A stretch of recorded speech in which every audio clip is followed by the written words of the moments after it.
I've made a list, and I've checked it twice. 'Tis the season and all. We're going to break down every single WWE release from 2021. This was a year where WWE let go more superstars than they have in any other year. I'm not talking about some of the behind-the-scenes talent here. I'm keeping it to people that you see in front of camera. There will also be some names in here that weren't wish luck in their future endeavors, but more came to agreements with the end of their deals with WWE as well. But we'll touch on those as we get to them. As well as sort of looking at each name, I'm going to take a little look into a metaphorical crystal ball and say what I think 2022 has in store for some of these names. And because for some of them, I think there's big prospect, and we're going to go through them one by one. It's Christmas. You haven't got anywhere to be. It's fine. I'm not even going to pretend to learn the script for this because it's that. But I promise I'm going to work very hard not to rustle the paper because I know that's a bit of an annoying sound as well. Okay. Let's go back to the start of the year, February the 2nd. Lars Sullivan, the first name on our list. An imposing figure who WWE clearly had some big ideas for. He had the look and the poise, but a heady combination of unreliability, bad attitude, and some awful comments on bodybuilding forums meant WWE quietly binned him off at the beginning of the year. Dylan Miley has said a wrestling return isn't something he's considering, and that's just fine in terms of what he will do in 2022. He's kept a very low profile. Whether he'll attempt to get into the acting world, very possibly. A few days after that, we had Steve Cutler of the Forgotten Sons let go. Those comments made by Jackson Riker led to the Sons being quite literally forgotten on SmackDown not long after they'd been called up. Now, Cutler and Blake got repackaged as King Corbin's Knights, as we know, but that lasted all of 10 minutes. And both parties would end up leaving, Steve Cutler being first. But top marks to Steve Cutler, now Steve Macklin, who's reimagined himself in Impact Wrestling, and I believe this is a new look and a new persona that is going to hold him in good stead, and he's going to have a strong year in 2022 in Impact Wrestling. February the 24th, it's the end of times for the Big Show. A 20-plus year-long show officially stopped this year. In this instance, as I sort of alluded to at the beginning, it was WWE and Paul White reaching loggerheads on a new deal. It's a tough irony when you're in the best shape of your career and there's nothing for you to do apart from the odd beefy big boy job. AEW gave Paul the chance to commentate and train with talent, and well, of course, he said farewell to WWE and showed up in AEW. Don't be shocked if you see Paul White put those big boots back on in 2022. I reckon there's a couple of matches in him on an AEW stage next year. Also in February, we said goodbye in WWE to Mark Henry. Similar situation to his big, nasty former rival. Mark Henry wanted to offer more in WWE, but all they kind of saw Mark Henry doing was riding around on a scooter looking sad, popping up in the occasional Hall of Famers segment. AEW, again, like the Big Show, like Paul White rather, gave Mark Henry a chance to do some commentary. So, of course, when he was offered the chance to do more stuff away from just being there and waving, he turned up in AEW, World's Strongest, slamming into AEW Double or Nothing. And I see, not unlike Big Show, not unlike Paul White, I see Mark Henry putting on an angle and getting a bit physical in 2022. I reckon next year somebody's going to get their bottom kicked. Over to March 21st. It's another one of mutual parting. Talking about Andrade, who, this wasn't a release, it was an escape, let's be honest. In his WWE run, he became NXT champion and WWE US champion, all the while people feeling like there was something bigger that he could be doing there. Andrade, in particular, feeling like there was something he could be doing there. And he was very vocal about the fact that he wanted to get away. And in March, he got what he wanted. He was released from his WWE contractual obligations, and it wasn't long after that he rocked up in Triple A off against Kenny Omega, and then he would turn up in AEW, where he's been ever since. He's put on some stellar matches in his All Elite run, Many feel, though, he's at risk of being lost in the mix in 2022. And I feel like unless a big storyline comes along for him, I feel that Andrade may very well become another one of those that sort of gets churned through next year. Fingers crossed that doesn't happen, though. April the 15th, we have our first mass releases of the year in a similar time frame to the releases we had in 2020. And we start off that list with Samoa Joe, who was on the injured list. He was a commentator. For Raw, he was released. Then he was brought back as an NXT authority. And then he became NXT champion. And then he got injured and then he forfeited the title. A very mixed year that saw Samoa Joe get released here, but then come back. He had one match in 2021, did Samoa Joe. And in that one match, he became a heavyweight champion in WWE. He's the only one on our list that has since returned to WWE after his exit. I believe that when he comes back, I don't see him making a full-time return to NXT, nor do I see him making a return to Raw or SmackDown. I feel like this is the beginning of a producer-type role for Samoa Joe. As much as I'd love to see him tearing up the indies, I see him as a guy that is going to quite happily settle into a backstage role once again when he's back. The other forgotten son, the other third of the forgotten sons, Wesley Blake, was released next, not long after Steve Cutler. Again, the King Corbin's Nights thing lasted all of just a couple of minutes, really, in the grand scheme of things, and it led to Wesley Blake parting not long after Steve Cutler. Blake has shown some interest in reuniting with Buddy Murphy, but as we've seen recently, he's popped up alongside EC3 and another release from this year in Ring of Honor, suggesting that maybe there's going to be some narrative freeing for Wesley Blake in 2022. That is, if he doesn't find his old NXT running mate. Chelsea Green let go at the same time as Wesley Blake and Samoa Joe. A brief stint in NXT led to a memorable debut on SmackDown for mixed reasons. Whilst it was good to see Chelsea Green getting the call up, it was an injury during that match that pretty much stopped all momentum completely cold. And it wasn't long while she was injured that she would be let go. She reunited with her husband on the independent circuit as well, and they ended up having themselves some fun in Impact Wrestling. And they're having some fun in GCW right now, among other places. I believe that this is the power couple of the indie circuit, and I see Chelsea Green standing very much side by side with Matt Cardona and doing some great hot mess power couple stuff across the indies. Mickie James let go in 2021, and this one really was surprising. It's a legend that got really lost in the shuffle in WWE. Mickie's departure really sucked despite that. This was compounded by the revelation that all her belongings got sent back to her in a bin bag. Remember that? Doesn't that feel like 1,000 years ago at this point? Mickie James from here set out to rubbish previous employers by showing off her greatness. She spearheaded NWA Empower, the all-women's pay-per-view from the National Wrestling Alliance, and she once again became the Impact Wrestling Knockouts champion, beating Deonna Purrazzo. I see next year being a chance for Mickie James to inspire and perspire in the ring, working with some of the great up-and-coming female talent across the NWA and Impact Wrestling. So it should be an intriguing 2022 for Mickie James. Tucker Giannetti, we might as well call him here, when Heavy Machinery split up, and for reasons and a payoff that not even Tucker knows, as he told Ross on their episode of Straight to Hell that time. It very much signalled the end for Tucker after that split. The machine completely stopped in April.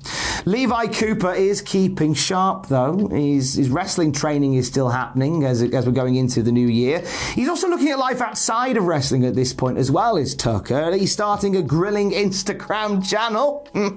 He's buying NFTs. All right. I can see him wrestling a little bit next year, but he seems quite happy in pursuits that aren't wrestling involved right now.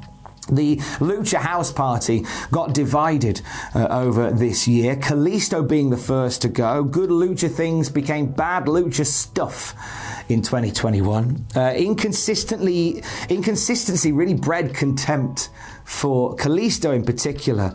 He left the house in April, and for Kalisto, though, away from WWE, it's been a promising start. Reborn as Samurai del Sol, he's popped up in AAA, challenging for the Mega Heavyweight Championship, and he's popped up in AEW, challenging for the AAA Tag Team titles on that show.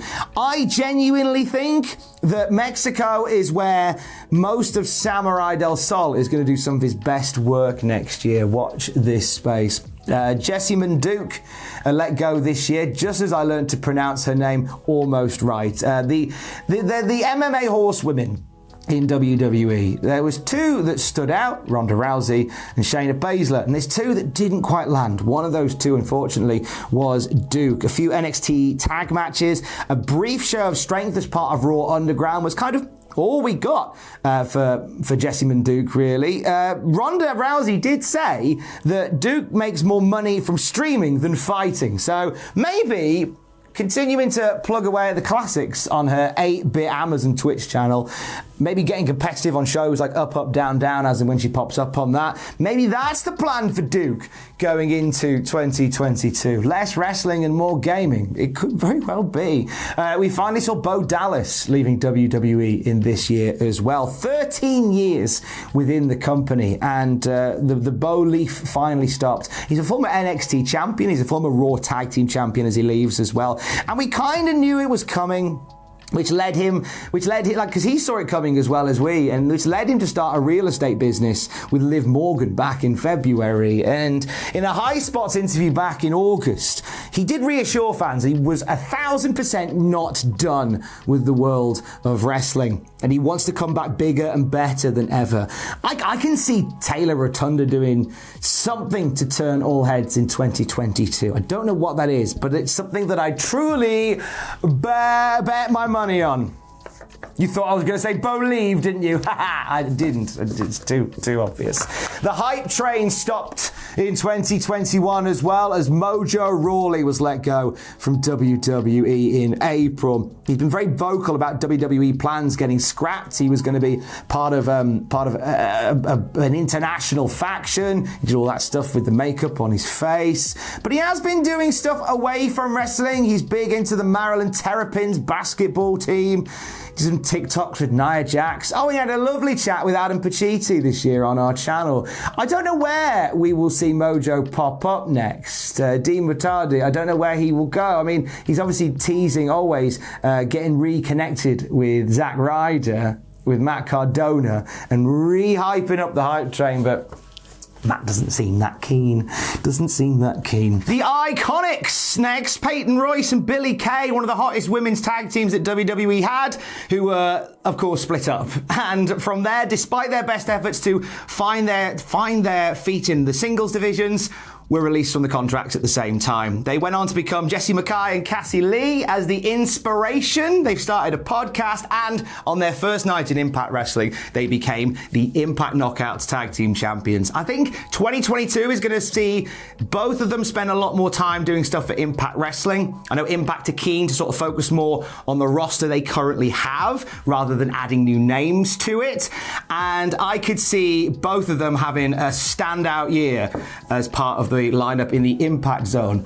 Maggle. May the 6th, a day that goes down in infamy because it's the day that Daniel Bryan, now Bryan Danielson, left WWE. He's the man that defied the odds, the setbacks, the booking to become one of WWE's most beloved stars. And after losing a loser leaves SmackDown match to Roman Reigns, he did quite literally leave SmackDown. Vince McMahon was hoping that Daniel Bryan would say yes on a new deal, say yes to staying with the company, even agreeing to come to terms with New Japan to have a deal where Daniel Bryan could wrestle over that way. However, it was a no from Bryan, and he walked. He ditched the affirmatives, he ditched the negatives, he put on a white shirt, and he's having an absolute blast at the moment in AEW. And it wouldn't shock me if by this time next year we're talking about Bryan Danielson as a man with a litany of 5-star matches under his belt, and that belt possibly even being the AEW Championship belt.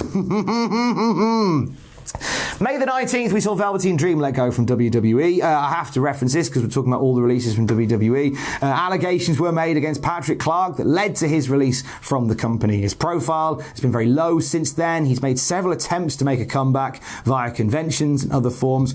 I'd be very surprised to see him doing anything in the public eye at all next year. Moving on. Kavita Devi. Now, Devi was a former Performance Center trainee. She was a Mae Young Classic competitor as well. And when WWE are planning their expansion into India, it would have really heavily involved Devi, like a very impressive physique and quite a strong persona. However, her not being able to be part of the superstar spectacle that they put on out of the Thunderdome put those plans on hold.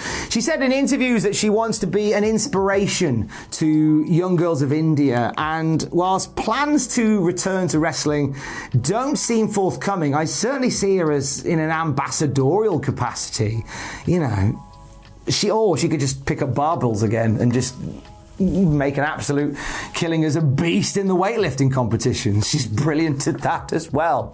Vanessa Bourne let go in 2021. She spent 5 years in WWE, and outside of the Mae Young Classic and a brief alliance with Aaliyah, there wasn't much momentum at all here, which is such a shame. She was let go in May after plans for a call-up amounted to absolutely now. Now, she's made quite a nice promotional video to push for bookings going forward. And she's been buying NFTs as well, a little bit like Tuke. But otherwise, it looks pretty quiet on the wrestling front in 2022. I'm just thinking she'd probably be quite a nice fit for NWA.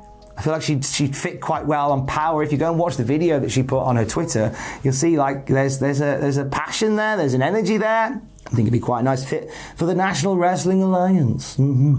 Brandi Lauren signed for NXT in 2020, and she was released on May 19th, Kane's favourite day. She did a battle royal on TV, did a few random backstage appearances, but that's about it. But she got her working boots on when she was let go. She's now part of the Undead Bridesmaids faction, alongside Kimberly and Sue Young. And Impact very much feels like the place where she will see some big movement from Brandi. I can see the Undead Bridesmaids being a very unique tag team that is going to stand firm in the Knockouts tag division next year in Impact Wrestling. There's a few other names that may, throughout this list, not jump out at you. For example, like Brandi Lauren, and for example, like Ezra Judge, who he just seemed like a could not miss. He's a gridiron great. It's an easy win. He was big. He was strong. He had a fun character about him, but he barely got a look in.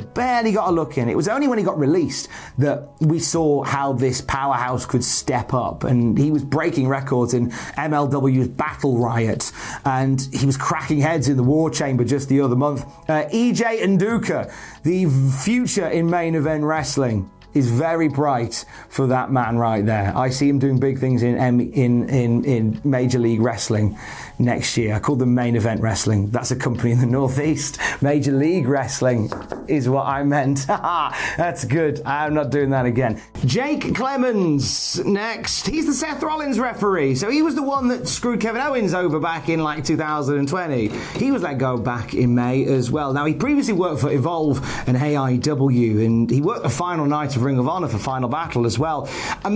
He's back in AIW. I can see him doing stuff like in his local homestead a little bit more often. He's a really good ref, actually. I do rate him. Drake Wurtz was another referee let go from WWE this year.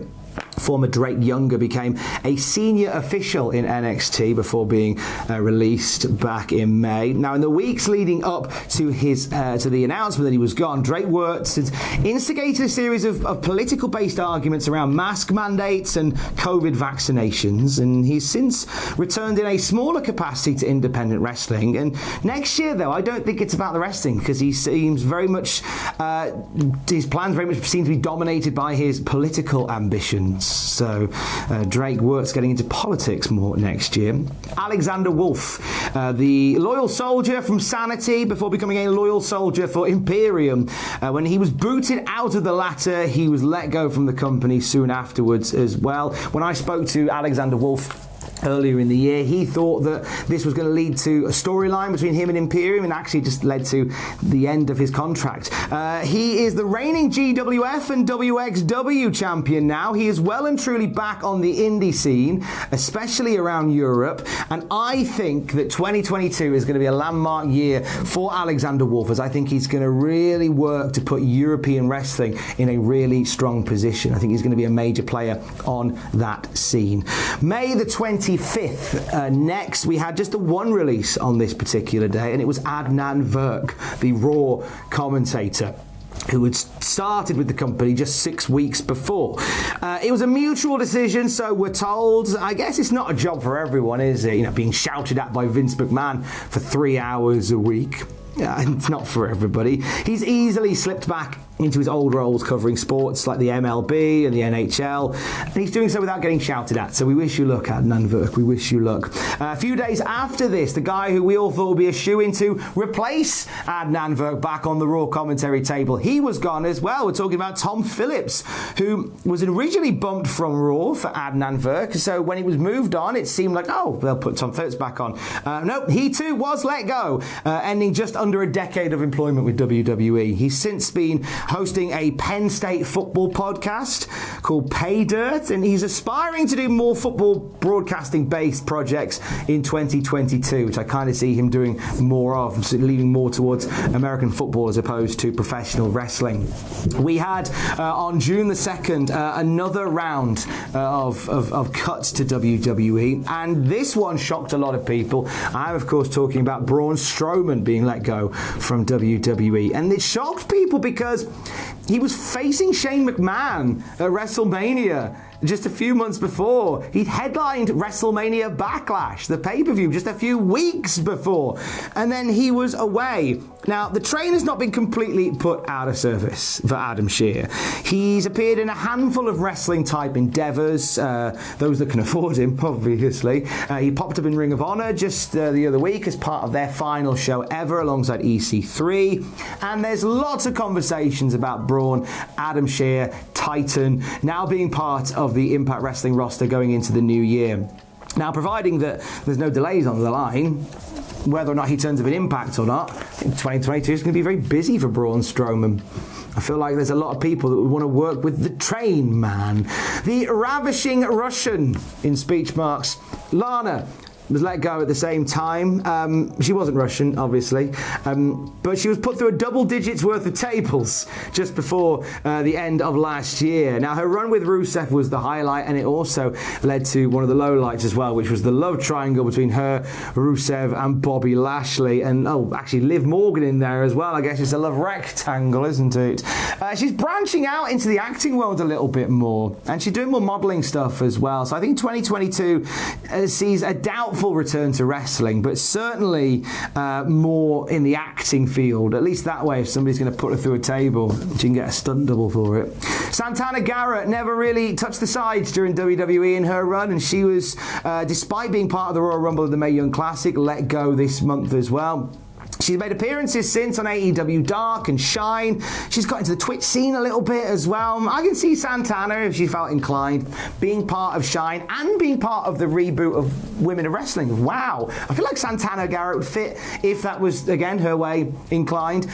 She'd fit quite nicely as part of that model, in my opinion. Buddy Murphy surprised us at the same time as Braun Strowman, Lana, and Santana Garrett. This is another head scratcher, isn't it? Murphy had been in the mix with Seth Rollins for a big part of the last 18 months, and Rey Mysterio. He was in the world of storyline dating Rey Mysterio's daughter. So it felt like there were big plans, albeit odd plans, for Buddy Murphy.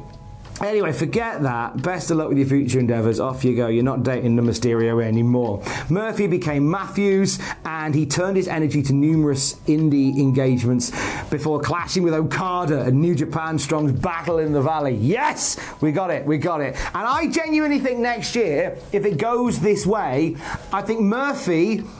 It should do more stuff in New Japan of America, but I want to see Murphy doing New Japan of Japan. That's where I feel like he needs to get his feet under the table. The Quiet Riot, known as Ruby Riot, ended in June. This was a storyline that saw Liv Morgan and Ruby Riot reunited and prepare for a run in the tag team division.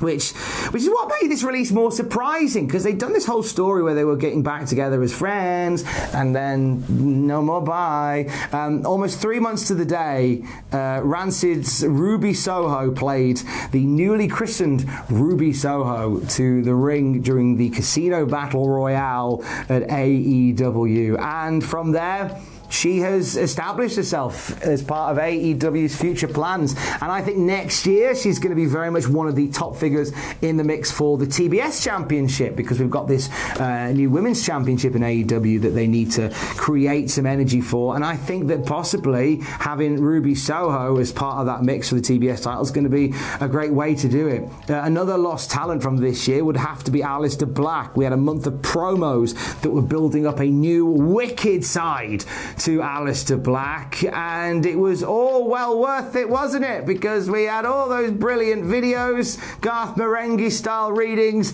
and then bye, thanks for that. Alistair Black even himself went on to Twitch and said, I don't know what happened there. We had loads of plans. I was going to work with The Undertaker and stuff like that. Malachi Black has kind of picked up where Alistair Black left off, and it led to a rivalry with Cody Rhodes that very quickly established him, and I genuinely believe when it comes to 2022, the stock of Malachi Black, very much like that mark around his eye, is going to grow.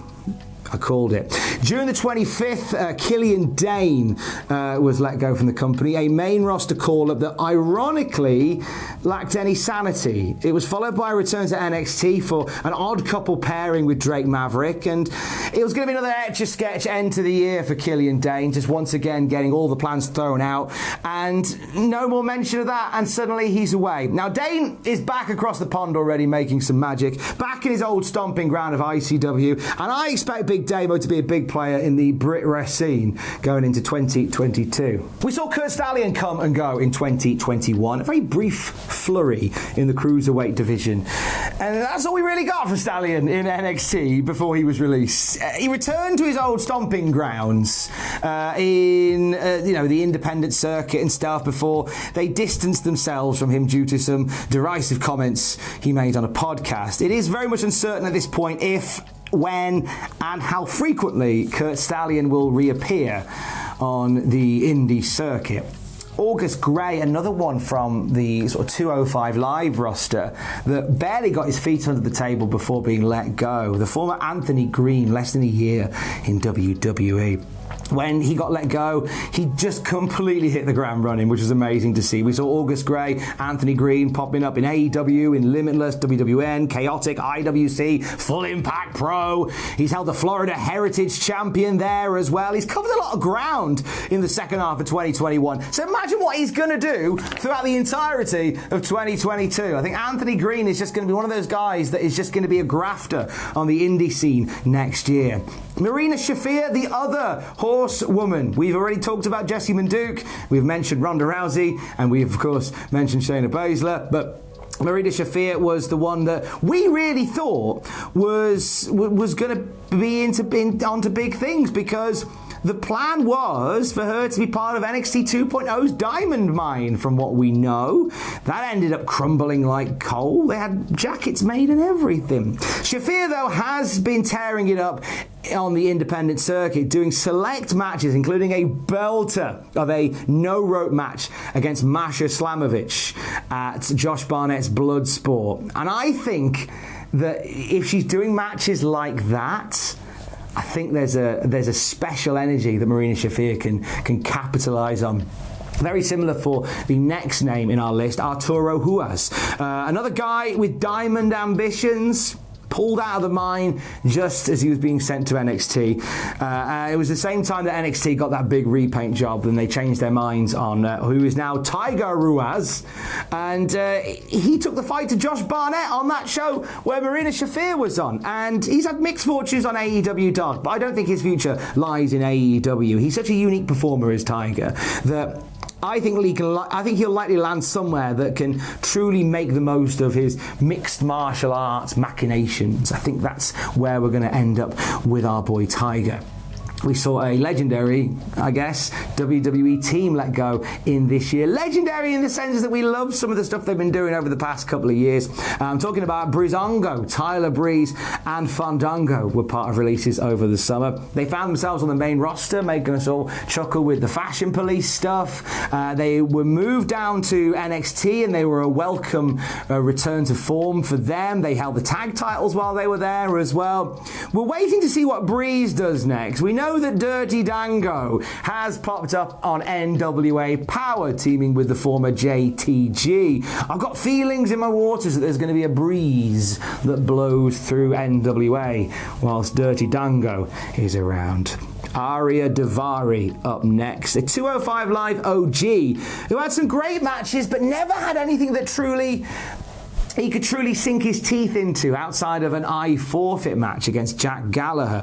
He was at the most recent set of NWA Power TV tapings was Daivari. He was at a recent AEW Dark taping set as well. He had a few New Japan Strong matches as well under his belt, and I think the latter would be the best fit for him in 2022. A strong wrestling-focused promotion would be somewhere that Daivari, I think, would truly shine.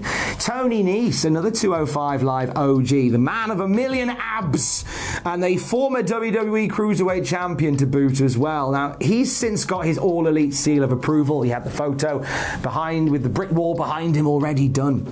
And he's been working regular matches on Dark, Elevation and Rampage. Now, I see a lot of that in 2022, but I think if Tony Nese can latch on to a faction in some way, shape or form, because I do love the factions in AEW, I think we could see him more on Dynamite TE in the year to come. Tino Sabatelli. So this is a weird one. He had 6 years on the books for WWE in 2014 to 2020. He was released, he was rehired, they did nothing with him, they released him again. Yeah, it's weird, that one. He didn't really do much of form for all that time, apart from being Riddick Moss's mate. He looks the part. He's very much fallen off social media at this point, and I get the vibe he's done with wrestling altogether. I don't really want to hedge a bet on where or when he might end up, but whatever he's doing, I hope he's all right. I really do. Everrise, they're doing all right. Chase Parker, Matt Martell, a throwback team that were never pushed forward in a consistent way on NXT, were they? They weren't. They absolutely weren't. Parker and Martell's gimmick never really got time to breathe in the black and gold. They did rock up in AEW 2 months after, and they were let go, and they were soon signed to a full-time deal. Will 2.0 do what they can and have what it takes to jump out of a busy doubles pack in 2022? I kind of see them as one of those teams that sort of live on Dark and Elevation and make the odd appearance on Rampage in 2022, but I don't really see the evolution any higher than that. That and a bunch of indie things. And if they're cool with that, I'm cool with that too.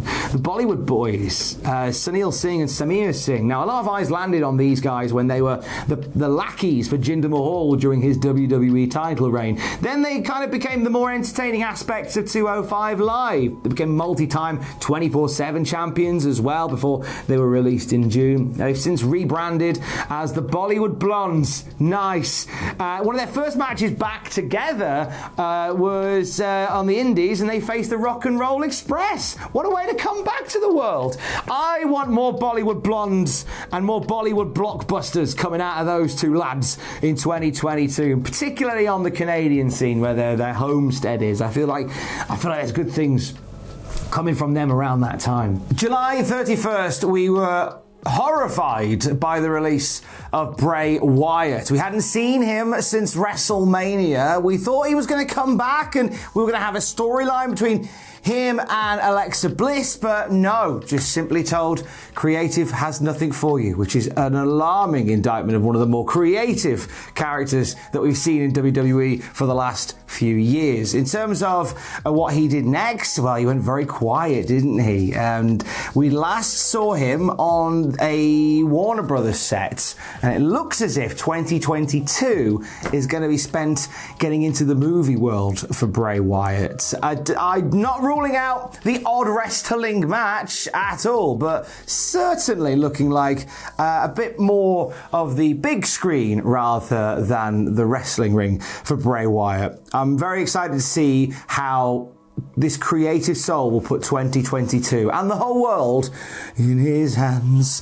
August the 2nd, we saw Ric Flair get released from WWE. This comes about as a mutual decision by the looks of things, a parting of the ways, as Ric Flair was unhappy with some of the creative that he had been dealt in WWE. Not a fan of the whole sugar daddy to Lacey Evans thing, feuding with his daughter story. He wanted to do more, and you know that as well with Ric Flair, there's that little itch in the back of the head to get back out there and wrestle once again. And this ended up him and Vince McMahon having a conversation that led to Ric Flair being away. Now, since that happened, certain details from the plane ride from hell in 2002 have come to light, and WWE have very much distanced themselves from Ric Flair. So I don't see a return to WWE in 2022.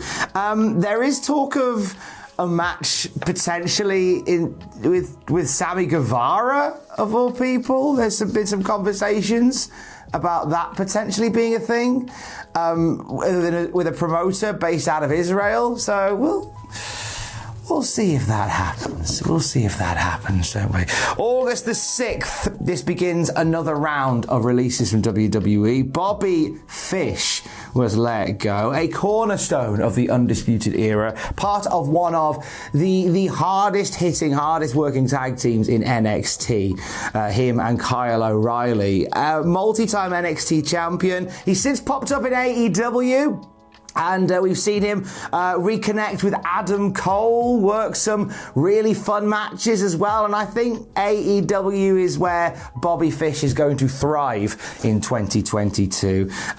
Maybe a few rekindled friendships on the cards for Bobby Fish next year as part of All Elite. We will see. Mercedes Martinez let go around the same time as Bobby Fish. Following her Retribution remit was shunned. Her NXT run was cut short. This was after an injury that she sustained. And we never saw her back after that. And Martinez has already reappeared. She won the Impact Knockouts Knockdown tournament and had a very well received match against Mickie James, which was lovely to see. I can see Mercedes Martinez, in fact, I would love to see Mercedes Martinez be more of a player on a roster like Impact Wrestling. I feel like that is a firm home for her in 2022. Tyler Rust is another name that was let go in this same batch. The Diamond Mine adventures ended before they started for Tyler Rust. He was going to be part of Roderick Strong and Malcolm Bivens' faction, and then all those plans changed very quickly. He returned to ROH soon after. Then, of course, ROH, with their doors temporarily closing this month, means it's not a permanent rehoming for Tyler Rust.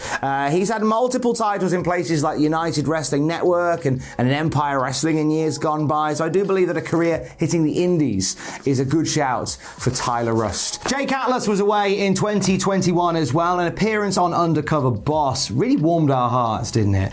But in the end, the man chosen to be an ambassador for WWE was let go after a very brief feud with Isaiah Swerve Scott. He was a welcome arrival at Effie's Big Gay Brunch and ROH's Death Before Dishonor, but now he's away from wrestling, and he's planning something very, very new. Now, we may not see him wrestle, but I'm sure we will see him in 2022, you know. Ari Sterling is the next name here. Now, at the end of last year, Alex Zane said goodbye to GCW and joined NXT.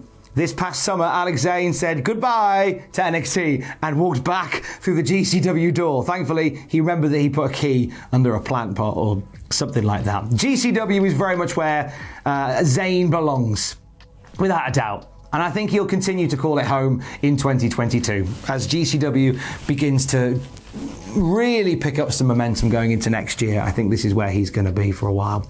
Kona Reeves was let go, and cool Kona didn't quite get off the ground, did he? Let's be honest. There was a good look, there was a great character potential, but don't know what it was. WWE just decided no on Kona Reeves every single time. Now, since then, he's changed up his look, and he's gone back on the indies, and he's teaming with Manu. Remember him from Legacy that time. Of course you do. He's now called Alpha Jr. If you're going to Floridian-based indie shows, don't be surprised if those two turn up, walking down an entrance ramp near you soon.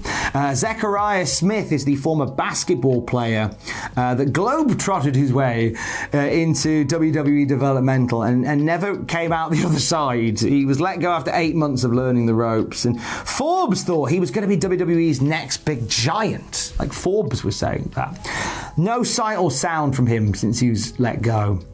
I don't think he's going to wrestle again next year. I like the idea of him returning as the nemesis of the Globetrotters. Like a welcome return for Zechariah Smith, that'd be nice. Leon Ruff was a sad one to see let go. A shock North American Championship win really put him on the right path until he was suddenly sent on his way in August. And since then, he's popped up in GCW. He's very keen to be busy in 2022. Game Changer Wrestling is changing the game a lot right now, and I've got a feeling that someone like Leon Ruff would be a really good consistent performer for GCW, so I'm hoping he gets more stuff with them. I think he fits like a glove there. Asher Hale is up next. 6 months for WWE for Asher. That tweet came out announcing his departure, coming mere hours before his final pre-taped match in 2015. That's how fast it happened. In terms of what Asher Hale does next, he's certainly well liked on the indie scene, so I think he's, again, going to be another one of those guys that just turns up anywhere and everywhere, almost definitely. Giant Zangier, another performance center signing of the highest order, because he's tall. Do you get it? Somebody that could have been a big player for WWE's now very quiet expansion into India. He started in a movie this year, and I think that the future for him lies in doing films. I don't think we're going to see Giant Zangier wrestling. I think he's going to be a movie guy. Stefan Smith was an NXT referee who was let go just a year after he arrived. We've since seen Stefan popping up and plying his trade on the indies at the Shane Shamrock Memorial Cup at MC Dub. He's putting himself out there for those needing zebra assistance. Expect to see him pop up where he's based around Florida very soon. Quite a few of these WWE release guys seem to stay around Florida because there's a lot of wrestling around there. The former Denzel Dejournette, Desmond Troy, he was a Raw regular during the Performance Center era of Monday Night Raw. Just as COVID was taking hold, we were seeing Denzel Dejournette on Raw all the time, losing to people.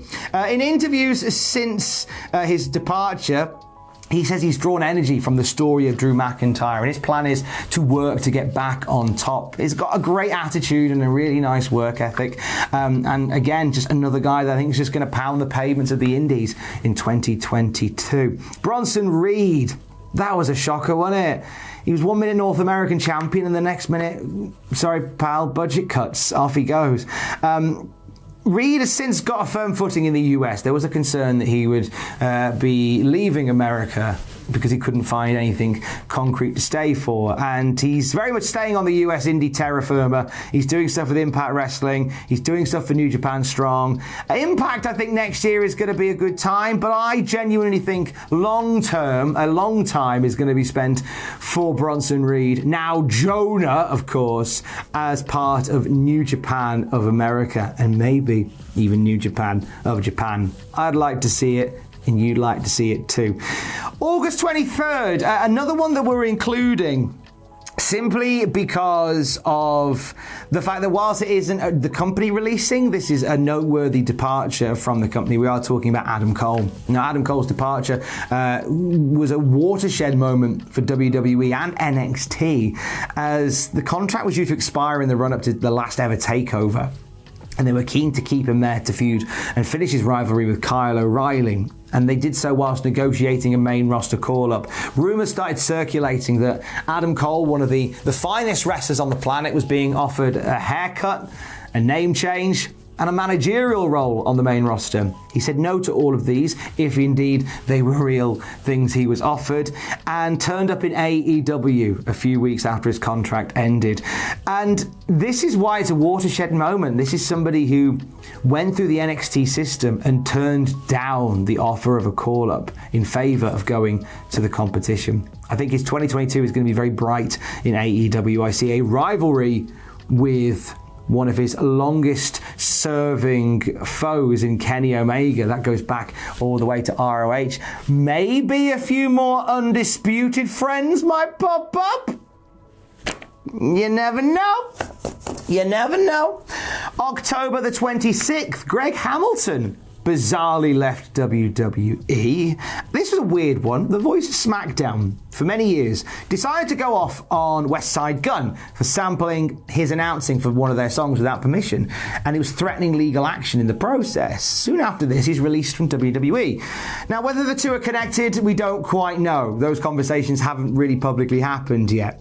And I can see Hamilton getting back into the announcing game next year. I could see him staying in combat sports, maybe doing stuff, I think if Bellator are ever in the market for somebody new, I think Greg Hamilton personally might be quite nice there.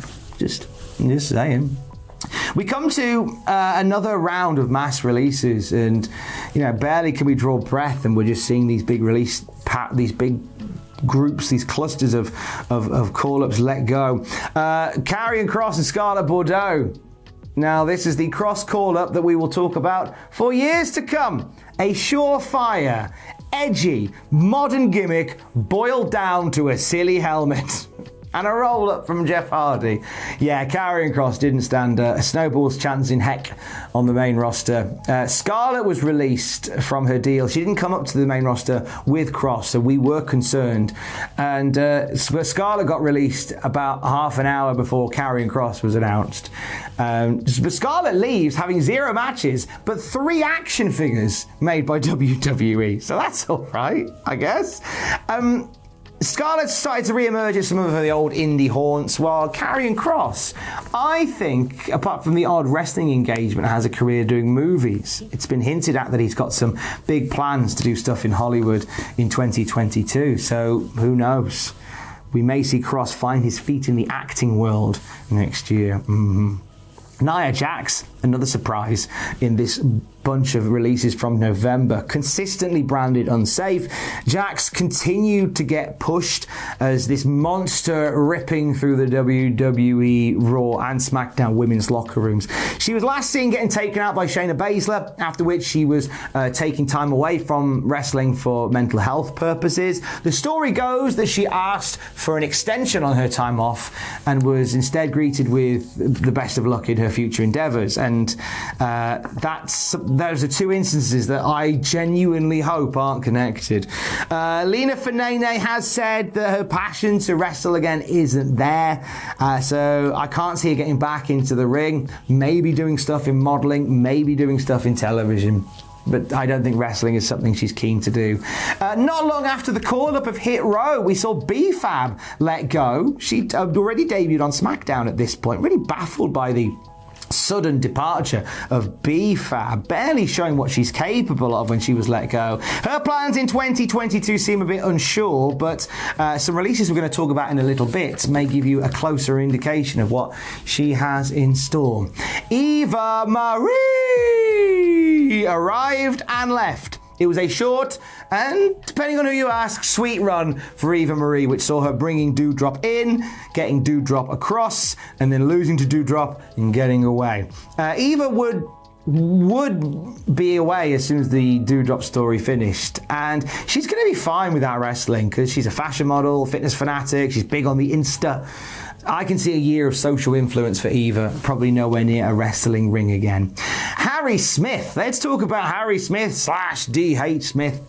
After years away from WWE doing New Japan and MLW and the like, this son of the British Bulldog returned to induct his dad into the Hall of Fame. He had a dark match on SmackDown. They interviewed him for WWE.com about the dark match. He said how happy he was to be part of WWE again. We never saw him again.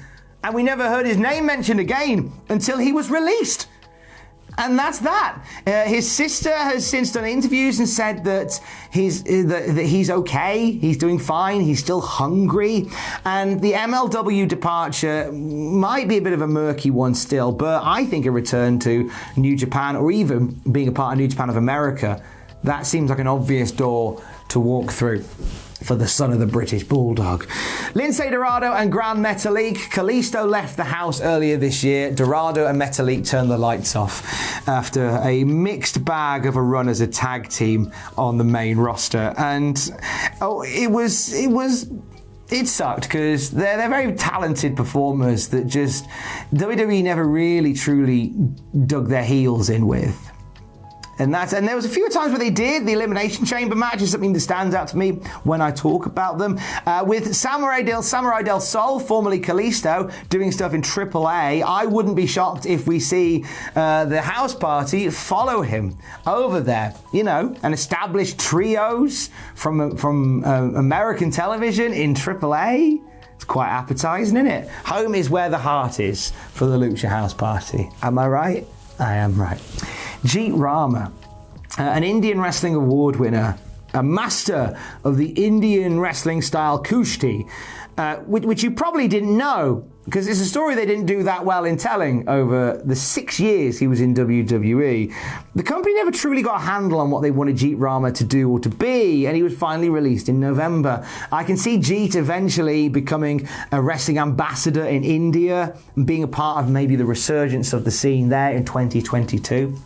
If he was so inclined to do more of the wrestling things. Katrina Cortez, the masked Katrina, was a standout when she landed in WWE. The star from Santiago de Chile spent 2 years doing stuff on the Black and Gold brand and doing stuff on 205 Live, but with no real storylines to throw herself into. Now, conversations have since emerged that say that Cortez says that she was released from WWE because she didn't have the aesthetic that WWE want in their wrestlers, and that's unfortunate if that truly is the case. That's genuinely unfortunate. She's now training at Pro Wrestling 2.0 in Florida. She's assisting a new generation of talent, helping them to get match fit and TV ready. And I do hope that her TV time isn't done, because I think she's good.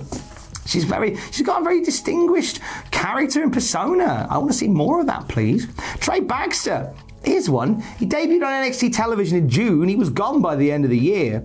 And that was kind of the story of Blake Christian in the WWE. Just a few appearances in 1.0, a few appearances in 2.0.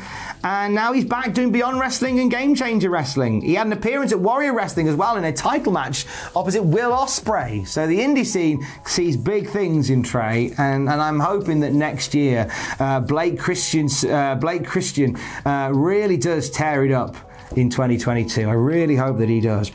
We look to Frankie Monet next, the former Taya Valkyrie. A lot of hype surrounding her and her arrival to NXT. Brought her dog with her and everything. But she was very much a victim of being caught in the crosswires as NXT started to change from what it was to what it is now. And obviously when it changed, what she was offering didn't really fit, apart from a brief sort of power struggle between her and Robert Stone. That was kind of all we got. And then she was away. She's since been, via video, making a return to AAA, calling out the Reina de Reinas champion Deonna Purrazzo.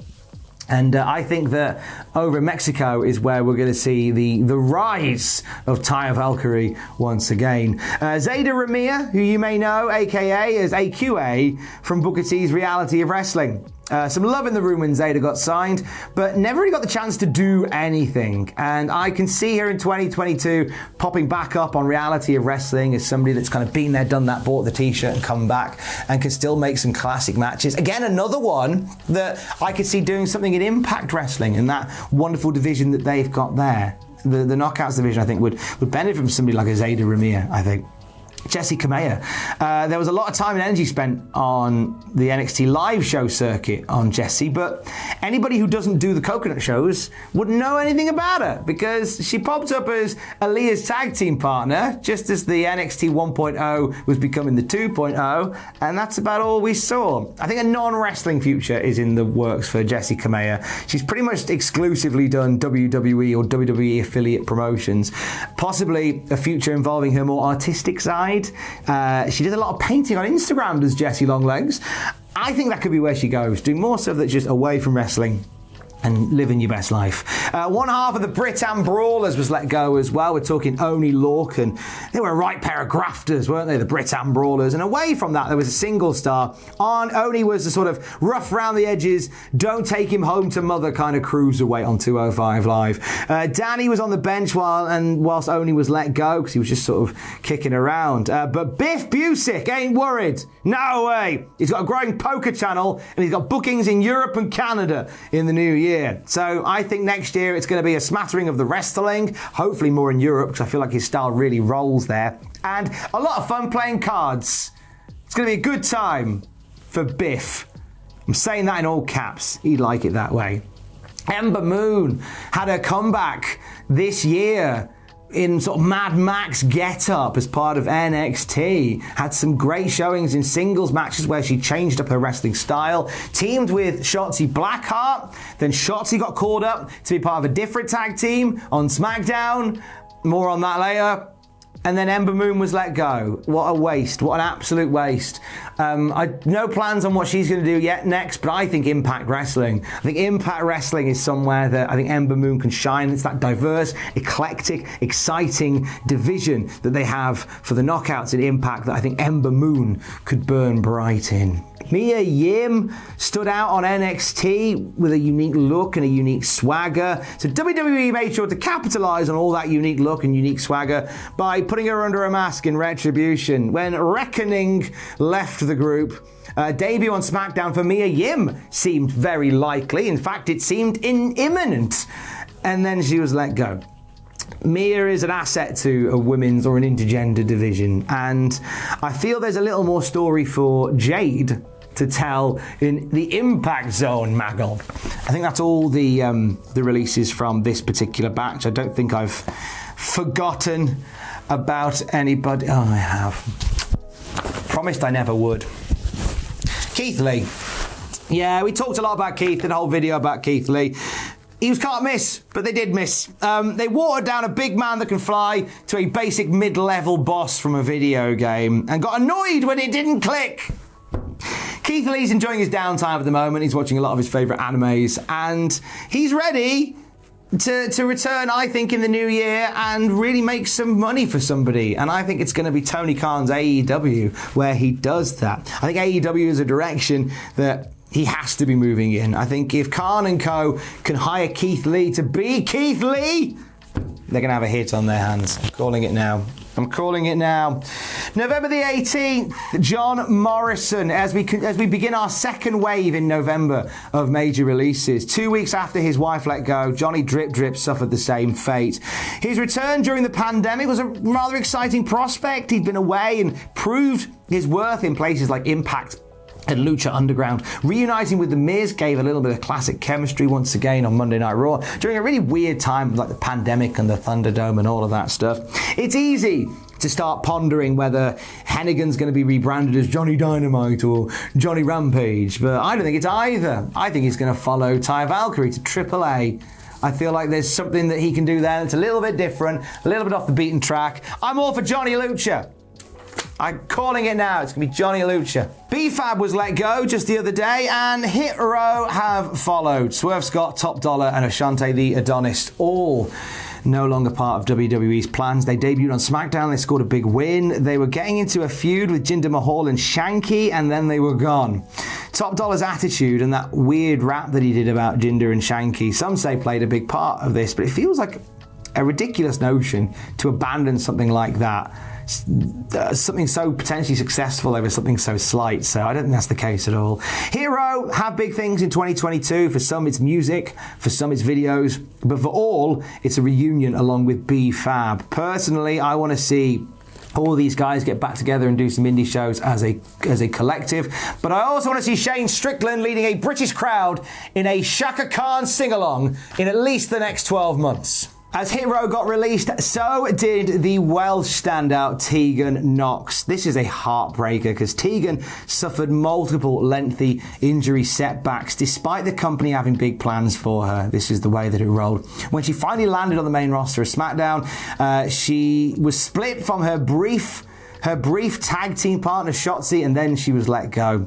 The Brit Rest scene. Can't wait for Tegan Knox, for Nixon Newell to get back, because I think she is going to really light things up on the British scene very, very soon, and stay healthy in the process as well. We started this video talking about the Forgotten Sons. We haven't forgotten the final son. Jackson Riker let go at the end of the year as well. Comments made by Jackson Riker is kind of what led to the Forgotten Sons being forgotten in the first place, and it would eventually come back for Riker. He was moved to Raw, he became a friend and then a foe of Elias, and then he was released. Chad Lale has no regrets about his time in WWE. He hasn't made any revelations on what is next for him. I can't see him doing much in 2022, in the wrestling sphere at least anyway. Shane Thorne, formerly of TM61. The fallout of Retribution was not kind to Slapjack, was it? He got very much lost in the darkness, and the angle died a death. He had, however, plans on the dark matches, a Crocodile Dundee style gimmick. He busted out in matches before the show started rolling. They never saw the light of day. I'd like to see a Mighty Dope Neil rekindling, you know, since Jonah is on that side of things, and since, you know, we've got Nick Miller, formerly Nick Miller, doing his thing in Chaos. There should be a slot that a Mighty Aussie can fill. One can hope, mate. Drake Maverick.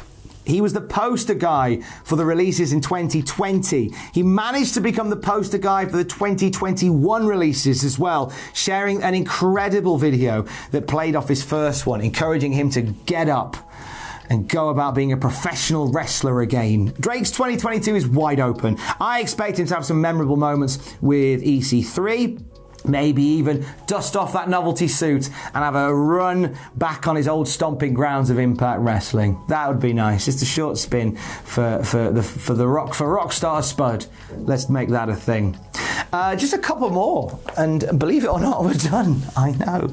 December the 9th, WWE bid farewell to Jeff Hardy. An unusual situation with Jeff Hardy at a live event led WWE to encourage Jeff to seek rehabilitation, and when Jeff said no, they released him. And Jeff has since appeared in videos. Seems like he's in a good place. At time of recording, he's about to go on a short music and meet and greet tour. And I do think that for the time being, if Jeff does need some time away, he should take it. But if Jeff is, you know, by the middle of the year ready to go again, I think it's something that the paymasters at All Elite Wrestling would be very happy to pay for. December the 10th, Johnny Gargano. Now, similar to the Adam Cole scenario from earlier in the year, WWE saw the days counting down on Johnny's wrestling deal and threw a bunch of new offers at him, all of which were turned down. Johnny left NXT having won all of the titles that brand had to offer, and excited about being a dad for the very first time. He didn't, however, sign any new paperwork and is effectively done with the company. I said this in a previous video. I think Johnny Gargano would be a great fit for GCW. I think with their stock rising exponentially, I think Gargano could be a really strong soldier for them to have going forward. And the other release that came around the same time this month is Kyle O'Reilly, who is the other Undisputed Era member who's stepping away from WWE. An amazing run as a tag team performer, working alongside Adam Cole, Bobby Fish and Roderick Strong. Looked as if he was going to be the face of NXT until all the pieces started moving and the paint job happened on NXT. He ended up being partnered up with Von Wagner and kind of giving the rub to Wagner before he seemingly went away. Now, I've been trying very carefully to avoid just saying AEW for everybody in this video, but I think Kyle O'Reilly is a great fit for AEW. I think teaming back up with Bobby Fish as Red Dragon, and I think have him and Adam Cole stand across the ring from each other again. You know, the feud that crosses generations and promotions. I really like that. And of course, the small matter of the Undisputed Era versus the Elite in AEW. Taking my money, thank you very much. That could be a thing too. So there you go. 80 plus names gone from WWE in 2021. Thank you for spending what is probably the last 32 hours going through all of those with me. That was a ridiculous time had by all. I mean, let's hope it's less next year. Let's hope it's less. Let's definitely hope it's less releases. I'm going to go have a lie down now. Stay safe. Happy New Year. Love you, bye.